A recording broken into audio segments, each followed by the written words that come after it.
Hello and welcome back to another edition of the World Wrestling Review here on Will's World. I'm the Heartbreaker Will Heathcote, and today we're going to be reviewing the next two episodes, which is episodes 4 and 5 in the Monday Night War series, which you can find on the WWE Network, which coincidentally I've also just done a review on, so if you want to know some more thoughts about the network, then catch that one by subscribing to my channel. So yeah, I've done a review on the first three episodes of the Monday Night War series. So if you haven't seen that again, check that out before you watch this one, because it will contain not only spoilers, but it just makes sense for you to watch that video before you watch this. So yeah, as I explained in that video, I was impressed by the series. There was a few things that I wasn't massively keen on, and similarly, this review will take that kind of outlook as well. But the episode 4 focused on D-Generation X. Now, being a DX fan from way back, this episode was particularly enticing, but at the same time, it wasn't one that kind of piqued my interest because I already knew probably as much about DX as I would ever find out. Saying that, there were little bits that I didn't know about, like how the Outlaws were kind of separate before DX, and then they got brought into DX and also carried on after DX. And they were kind of separate, and just how much Triple H was admiring of them, and also a bit more about the kind of the invasion of WCW and how that went down. So that was interesting. Like I say, I mean, the documentary did really shine a light on perhaps how underrated Triple H is in view of that stable. Obviously, they formed it with Shawn Michaels, then you had Chyna, and you had Rick Rude for a little bit, and obviously the main guy at the time in the whole of WWE was Shawn Michaels, so it was very much seen as his stable, and Triple H, in a way, which was wrong as far as I'm concerned, was seen to be kind of riding on Michaels' coattails, as it were.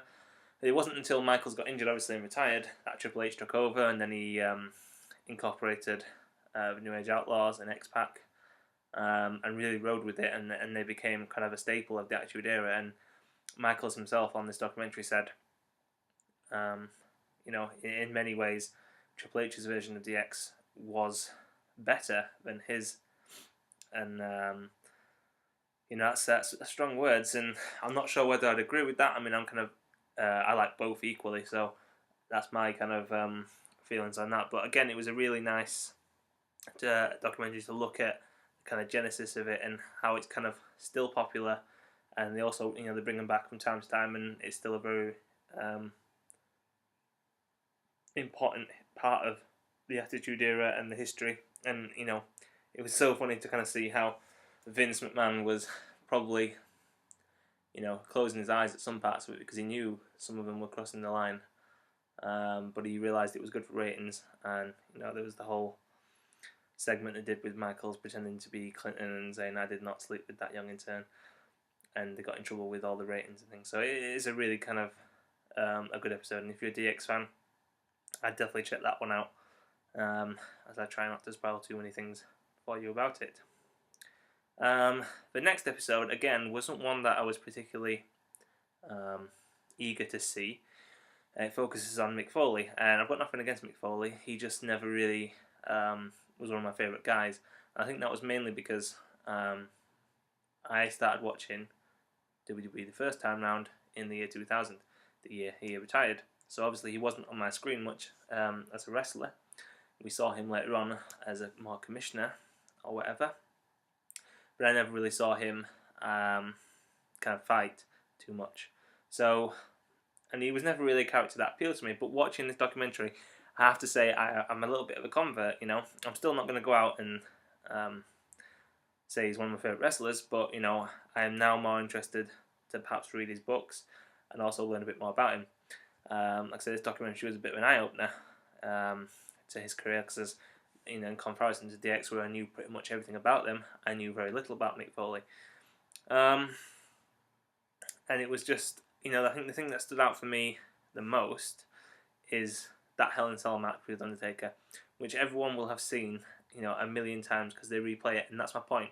you become desensitized to it. You know when they do the whole "don't try this at home" or 50 greatest matches or the most shocking moments in WWE history. Obviously, Mankind going through the Hell in a Cell or going off it into the table are played endlessly, but the documentary sets it up in a way that you see it in a different light, and in the kind of light that you would have seen it if you were to watch it live as it happened. And for the time, just how extreme it was, and how much respect you've got to give Mick Foley for doing and putting his body through that. I mean, it's just unbelievable. And the best word to describe it is you do get desensitized to it. But I watched it on that documentary, and it's just amazing. And it has to go down as one of the greatest sacrifices for the Attitude Era. Unbelievable. And I think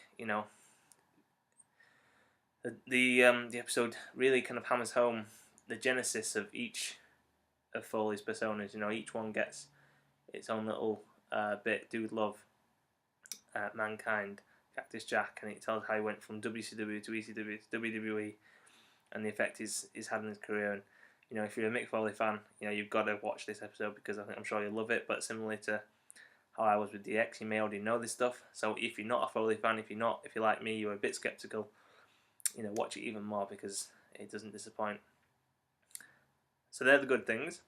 In terms of the things that pissing me off a little bit, is that each episode kind of rehashes some of the old stuff. Like, you see some of the same interviews when they're talking about the general Attitude Era or the general fight for supremacy, because each episode is almost like they're trying to make it stand alone. If you're a Mick Foley fan, maybe, and they're not expecting people to watch the whole series, they're going to set up that episode, or same with DX, they're going to set that episode up so it gives you a little bit of a story. So it always starts with, Ted Turner buys WCW, WWE are on top at the time, WCW take over, WWE respond, and then eventually win. And that's basically how the storyline of the episode goes, and they have interviews illustrating that. And then you've got the main focus, whether it's DX, whether it's NWO, Mick Foley, that takes up most of the episode. But if you're watching the whole series like I am, it kind of, those little bits that tell the whole story are getting rehashed, and it just irritates me a little bit. I know it's not a big thing, but it's just something that is not needed, I don't think, unless you're actually viewing them as stand-alone episodes. I think so far as well, there's been too much emphasis on the NWO, and that ties in with there's not much focus on WCW superstars. And I know that comes later. I'm only in episode, this will be episode 5, obviously, I've seen. And they do have episodes focusing on the Cruiserweight division, and they also have episodes focusing on Goldberg and Jericho, because obviously he was in WCW for a while. But it seems at the moment, they're really plugging Foley, DX. I never had the NWO episode, but it does seem like, they could have spread it out a bit better, because the next one I think is about the screw job, and then you've got Austin.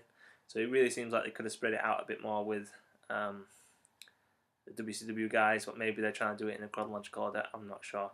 Again, it's not really much of a criticism. Like I say, I love these episodes, this documentary series, so I can't really criticise it too much. I just didn't want to give too much of an over-the-top positive review of it, because it would seem less realistic. The only other thing is that sometimes it seems like they try to fit the story around certain superstars, which I think is what I kind of said about them rehashing it and stuff, But generally, guys, it is a really good series, and another good 2 episodes. And I definitely advise you guys to catch it if you can. Get the network and watch it. Absolutely. Yeah, I don't know what my next review will be. I don't know what I'm going to watch next. It may be some more Monday Night Wars. It could be another documentary. It could even be a pay-per-view. I'm not sure. I might have some other things in the pipeline too. But until then, thanks for watching. Please subscribe for more. I mentioned some videos in this video. If they interest you, subscribe and you'll find them. Keep liking and commenting as well. I thrive on interaction. I want to know your thoughts. Have you seen these episodes? What do you think? And tell me if you've got the network as well. Really appreciate all the comments and the support. And yeah, I guess that's all there is to say. Thanks for watching. See you later.